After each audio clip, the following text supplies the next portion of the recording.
Choisis un nombre entre 1 et 100. Ok, là apparemment il n'y a aucune chance pour que je puisse deviner le nombre que tu as choisi. Et pourtant, il y a un peu plus de 15% de chance que tu m'aies répondu 37, ce qui représente presque une personne sur 5 qui répond 37. Et comment je le sais? Eh bah, j'ai demandé à des gens dans la rue de choisir un nombre entre 1 et 100, et j'ai noté les réponses que j'obtenais. Quand on pose cette question aux gens, il y a 4 réponses qui ressortent tout le temps. La réponse qui ressortait le plus était 7. Pas étonnant, c'est le nombre qui représente les jeux de hasard dans les casinos. Ensuite vient 42, le nombre issu d'une œuvre de science-fiction qui est ensuite devenu un mème. Et puis 69. Est-ce que j'ai vraiment besoin de vous expliquer pourquoi? Et enfin 37. Attends, quoi? 37? Pourquoi 37? C'est vrai, 7, 42 et 69, les gens les choisissent car ils les connaissent, car ils les rattachent à des anecdotes ou des faits qu'ils connaissent bien. Sauf que, a priori, 37, on n'a aucune raison de vouloir le choisir, que ce soit consciemment ou même inconsciemment. Alors, si on enlève ces 3 nombres iconiques pour lesquels les réponses sont avantagées, 37 se retrouve bel et bien tout en haut des réponses, tel un pilier faisant de l'ombre à tous les autres nombres. Et même dans la rue, le nombre 37 ressort plus que le nombre 42 et autant que le nombre 69. Et pourtant, il y en a qui ont bien fait exprès de choisir ce nombre, je me comprends. Choisis un nombre entre 1 et 100. 69. Alors, pour être sûr de mon résultat, j'ai fait un sondage en ligne, pour essayer d'obtenir plus de réponses qu'avec mon micro-trottoir. Et j'ai aussi rajouté mes résultats à ceux d'un américain qui avait fait la même expérience que moi. Et encore une fois, 37 se trouve tout en haut. Alors on est d'accord, hein, à la base tout ça, c'est ni plus ni moins que de l'analyse statistique de nerd. Mais peut-être qu'en vérité, ça cache des enjeux bien plus importants. Regardez, prenez la théorie de la relativité générale d'Einstein. Au début, sur le papier, c'est super, ça explique la gravité sans aucune faille. Pas comme avec la méthode de Newton. Mais pour arriver à ça, Einstein a dû aller chercher dans des trucs bien plus chelous à l'époque. Les géométries non euclidiennes. Des sortes de géométries qui avaient l'air aussi peu intéressantes et utiles que le nombre 37 et qui ont pourtant donné lieu à la plus grande découverte scientifique du millénaire. Donc non, clairement, faut pas croire que tout est carré en science. Il y a plein de trucs qu'on ne sait pas encore. Par exemple, on connaît pas la forme de l'univers. On sait pas si c'est une sphère, un cube, ou même s'il est infini ou pas. Alors, si ça se trouve, le nombre 37, c'est lui qui détient le secret de la forme de notre univers. Bon, je pars peut-être un peu loin, mais vous avez compris. Ce qui est sûr, c'est que 37, c'est pas juste un nombre qui ressort anormalement beaucoup de fois dans la rue. 37 est partout. Dans nos corps, les maths et même les dessins animés. Alors, il faut vraiment qu'on comprenne pourquoi. Mais ce qu'il faut surtout qu'on comprenne d'abord, c'est pourquoi tu ne bois pas encore du Oli. Oli, c'est de loin la meilleure alternative aux boissons sucrées pour préserver sa santé tout en se faisant vraiment plaisir avec une boisson qui a bon goût. Alors attention, c'est pas meilleur que l'eau, hein, c'est logique, l'eau c'est le breuvage des dieux. Mais par contre, c'est mieux que tous les sodas et les boissons énergisantes du commerce. Alors pour tous ceux qui ne peuvent pas s'empêcher d'exploser leur niveau de dopamine une voire plusieurs fois par jour avec du soda ou avec TikTok, c'est parfait. Tu remplis ton shaker avec de l'eau, tu mets une dose de Oli, tu secoues, et comme ça vous serez peut-être pas des dieux mais des demi-dieux, ce qui est franchement bien mieux que 99% des gens. Perso, ce que je trouve génial chez Oli, c'est la gamme Energy, qui est clairement révolutionnaire vu qu'elle ne contient pas de taurine mais de la New Caf, de la caféine cristallisée qui te procure un boost d'énergie tout au long de ta journée plutôt que d'avoir des crashs post-caféine comme avec le café classique que tu vas devoir boire plusieurs fois par jour pour espérer rester éveillé. Et les autres gammes sont très cool aussi. Ice Tea et Hydration vont venir remplacer les bouteilles de soda dans ton frigo, et pour les gros gourmands, il y a aussi la gamme Milkshake à mélanger avec du lait pour un petit goûter à moins de 20 calories. Ce qui est clairement rien du tout. Il n'y a pas de sucre ajouté, très peu de calories, des vitamines, et surtout, bah, c'est bon quoi, ce qui est quand même le plus important, on va pas se mentir. Mais du coup, je me suis posé une question. Comment cette boisson va pouvoir me procurer le shot de dopamine dont j'ai envie après ma séance de sport s'il n'y a pas de sucre ajouté, ni rien de mauvais pour la santé? Eh ben, moi aussi, je pensais que c'était pas possible. Mais heureusement, ils ont créé un pack découverte pour découvrir les différentes saveurs des différentes gammes. Ouais, c'est vraiment pas mal. Ah là, franchement, j'aime bien. Ça, c'est la gamme Energy. Mais la gamme Hydration, après la salle, je vous jure que c'est une tuerie. Donc voilà, c'est validé. Avec mon code CHATSCIENCE5, t'auras 5 € de réduction sur ta première commande. Et avec le code CHATSCIENCE, t'auras moins 10% sur toutes les prochaines. Le lien est en description. En Amérique, il y a un tour de magie qui consiste à demander aux gens dans une salle de choisir un nombre entre 1 et 100. Le magicien manipule le spectateur jusqu'à lui faire choisir 37 dans son esprit, il lui fait écrire sur un papier et révèle au public quel nombre le spectateur a choisi avant de montrer le papier à toute la salle. Et ça, c'est plutôt stylé. La confiance du magicien dans son tour, The 37 Power, elle révèle que ce nombre cache son mystère derrière 2 aspects très importants. D'abord, on va commencer par aborder l'aspect psychologique, pour comprendre pourquoi les gens le choisissent dans la rue. Mais après ça, on verra aussi un aspect plus concret, où on découvrira pourquoi ce nombre en particulier occupe une place aussi importante dans notre cerveau, et en quoi il vient modifier notre perception du monde. À commencer par ce tour de magie. Mais justement, ce tour de magie, il me fait un peu penser à cette scène du film Diversion. Deux arnaqueurs, joués par deux acteurs pas très connus, Margot Robbie et Will Smith, vont essayer d'arnaquer un gros businessman. Will Smith dit au businessman de choisir un numéro parmi tous ceux qu'il voit dans le stade de rugby, et il lui parie que Margot Robbie arrivera à deviner le nombre qu'il aura choisi. Évidemment, pensant que Will Smith est complètement fou, le mec accepte et choisit son numéro dans le stade. Une fois fait, Margot Robbie doit à son tour choisir un numéro, et évidemment,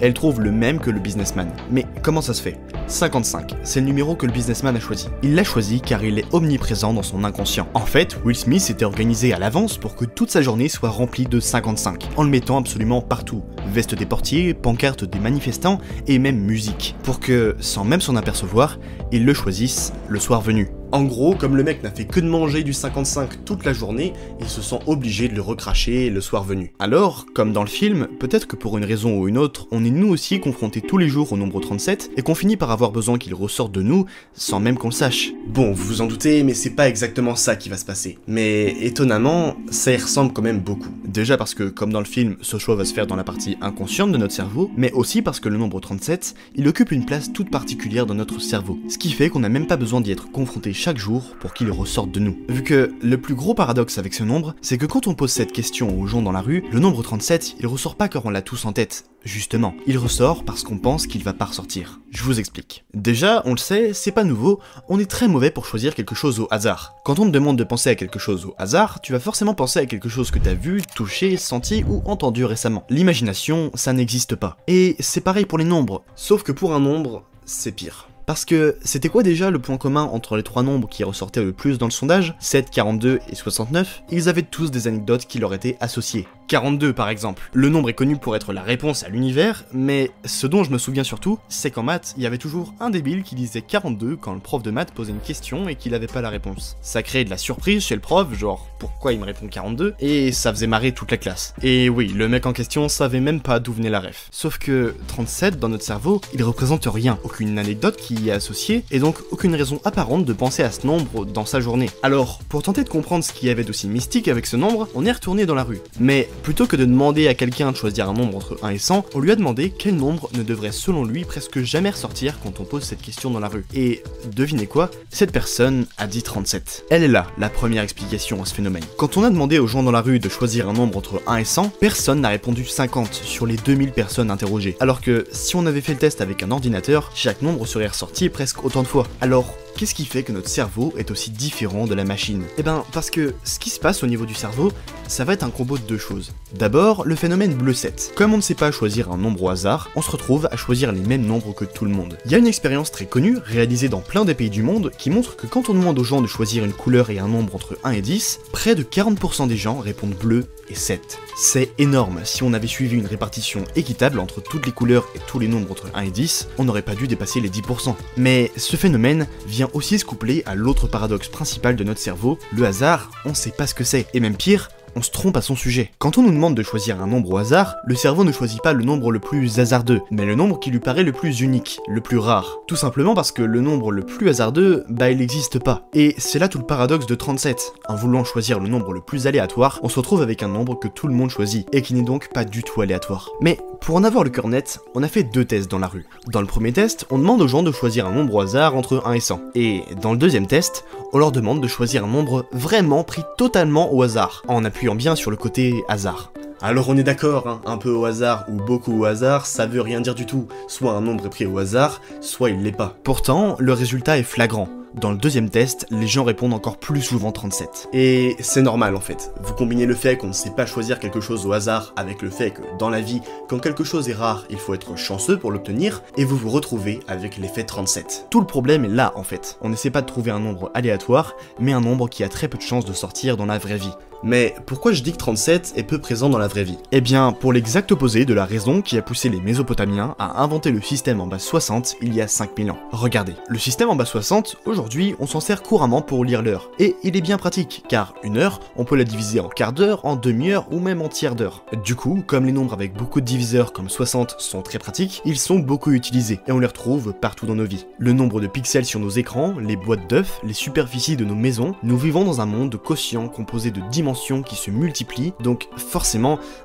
on voit pas beaucoup de nombres comme 37 ou 73, qui sont des nombres premiers, c'est-à-dire qu'ils ne sont pas le résultat d'une multiplication de deux nombres, à part 37 fois 1, mais ça compte pas. En fait, il y a tellement peu de nombres premiers dans le monde qu'on n'a aucune formule pour les calculer, alors qu'ils sont étudiés depuis la préhistoire. Du coup, on n'a aucun moyen de savoir comment sont répartis les nombres premiers. La chose qu'on a qui ressemble le plus à une formule, c'est le théorème des nombres premiers, qui nous donne la répartition approximative des nombres premiers. Il nous dit que le nème nombre premier apparaît aux alentours de n fois le logarithme de n. Par exemple, avec cette formule, si on cherche à savoir quel est le millième nombre premier, on obtient qu'il devrait être autour de 6908. Et d'accord, c'est pas très loin, mais c'est pas exact. Les nombres premiers apparaissent donc presque uniquement à cause du hasard. Donc c'est un peu logique qu'ils ressortent plus souvent quand on dit choisir un nombre au hasard à quelqu'un. Sans parler du fait que 37 est composé de 3 et 7 qui sont eux-mêmes des nombres premiers et impairs. Et même si c'est un peu étrange, ce dernier détail joue aussi son rôle. Les nombres pairs paraissent beaucoup moins hasardeux que les nombres impairs, car plus divisibles, mieux rangés et plus structurés, et sont donc moins choisis dans la rue. De même que les multiples de 10 qui ne sont carrément jamais ressortis dans les sondages. Bon d'accord, tout ça c'est bien sympa, mais ça suffit pas. 37 est premier, ok, mais il y en a d'autres des nombres premiers. Alors qu'est-ce qui rend 37 si particulier ? Eh bien, il y a des vraies explications. Par exemple, si tu choisis un multiple de 37 comme 37 au carré, qui est 1369, que tu le retournes, que tu rajoutes des zéros entre chaque chiffre, le nombre que tu obtiendras sera obligatoirement divisible par 37. Alors que si tu fais la même chose avec n'importe quel autre nombre, ça ne va pas marcher. Je pourrais aussi vous dire que 37 est un nombre qui a énormément de particularités, d'accord, c'est un nombre premier, mais c'est aussi un nombre premier irrégulier, cubain, chanceux et même sexy. Oui oui. Et je pourrais même continuer encore longtemps, mais en vrai, c'est pas pour ça que 37 est si spécial. Non, ce qui m'a vraiment fait réaliser d'à quel point ce nombre est déroutant, c'est pour deux arguments très importants. Le premier a plusieurs noms. Le problème de la secrétaire, problème de la princesse, du recrutement immédiat, ou plus simplement, le paradoxe des 37%. Et voilà en gros ce qu'il dit. Imaginez que vous soyez confronté à un choix qui est à la fois immédiat et irréversible, comme savoir si vous devez louer l'appartement que vous venez de visiter, ou si vous devez accepter une offre d'emploi que vous avez reçue, ou même un truc moins important, comme savoir si vous devez vous arrêter à la prochaine station-service lors d'un voyage en voiture, ou pour décider si vous allez vous arrêter au prochain hôtel devant lequel vous allez passer. Ce sont tous des problèmes où vous ne pouvez pas vous poser, évaluer toutes les options qui s'offrent à vous en une fois, et ensuite décider. Prenons l'hôtel par exemple. Vous arrivez devant un hôtel, et non, cette fois pas l'hôtel de Hilbert, même si j'aurais bien aimé. Mais un hôtel, tout ce qu'il y a de plus basique. En arrivant à cet hôtel, vous devez alors décider si vous l'acceptez, que vous y passez la nuit, ou que vous le rejetez pour toujours pour aller voir un autre hôtel. Et c'est exactement la même situation qu'il s'agisse d'une station de lavage ou d'une offre d'emploi. Dans chaque cas, on ne peut pas faire demi-tour. C'est un dilemme hyper commun dans la vie de tous les jours. Et à chaque fois, on ne sait pas quoi faire. Il existe plusieurs stratégies. Attendre les derniers hôtels de la ville avant de s'arrêter ? Trop risqué. Vous vous souviendrez de cet hôtel où vous êtes passé plus tôt, et vous regretterez de ne pas vous y être arrêté. Prendre un hôtel parmi les premiers, trop frustrant. On ne sait pas si on aurait trouvé un meilleur hôtel en continuant. Dans ces deux scénarios, vous ferez pas un bon choix. C'est pour ça que la majeure partie des gens décident d'attendre environ la moitié des hôtels avant d'en prendre un. Et c'est encore plus parlant si on parle de restaurants ou de produits sur Amazon. On attend d'être quelque part vers le milieu, entre ceux qu'on a déjà visités et ceux qu'on n'a pas encore visités. Comme ça, on a des informations sur les hôtels passés, leur prix moyen, leur confort moyen, etc. Et on a le temps de choisir. La stratégie optimale, c'est donc de rejeter tous les hôtels que vous verrez jusqu'à arriver à peu près au milieu, où vous pourrez avoir assez d'éléments de comparaison pour choisir le meilleur hôtel parmi ceux qui resteront. À partir de là, comme vous aurez déjà vu pas mal d'hôtels, vous pourrez faire une moyenne du rapport qualité-prix des hôtels que vous avez déjà vus. Et alors, quand vous dépasserez le milieu des hôtels, vous n'aurez qu'à vous arrêter dans le premier hôtel supérieur à la moyenne que vous avez établie. Mais ce milieu justement, il est où? Naturellement, les gens ne s'arrêtent pas pile au milieu, c'est encore un peu trop tardif. Alors, où exactement? Grâce aux probabilités et à des expériences faites sur des échantillons de personnes, on trouve que ce nombre, c'est 37. La majeure partie des gens laissent passer 37% des offres auxquelles ils ont été confrontés avant de choisir. D'un côté, ça semble pas déconnant, l'attitude de monsieur tout le monde quand il est confronté à ce dilemme est de laisser passer quelques offres, histoire d'étudier le marché, d'avoir des éléments de comparaison, pour ensuite choisir. C'est ce qu'on fait tous intuitivement. Mais pourquoi pas 33% dans ce cas-là? Faire du repérage sur un tiers pour faire son choix sur deux, ou un quart, 25%? Non. 37. Ce qu'il y a d'aussi troublant avec ce paradoxe, c'est que 37, c'est plus juste un nombre premier et impair. Ça, d'accord. Maintenant, il apporte une réponse à une question pratique à laquelle on a tous déjà été confrontés. En moyenne, tous les êtres humains de la planète font ce choix. Ils s'arrêtent à 37% et n'en sont même pas conscients. Ce sont simplement les maths qui viennent dicter leur manière de penser. 37 est donc non seulement présent dans nos cerveaux, mais aussi dans des situations concrètes de la vie de tous les jours. Alors, et si 37 était même aussi présent dans les fondations les plus solides des maths, comme 1 + 1 = 2. Tous les nombres sont construits par le produit d'autres nombres. Cette phrase, c'est un théorème, une affirmation mathématique qu'on a tous en tête sans même le savoir. On peut aussi la reformuler comme ça, tout nombre est le produit d'au moins 2 nombres. Par exemple, 6 c'est 2 x 3, 5 c'est 5 x 1, et 8 c'est 4 x 2. Mais attends, 4 c'est aussi 2 x 2.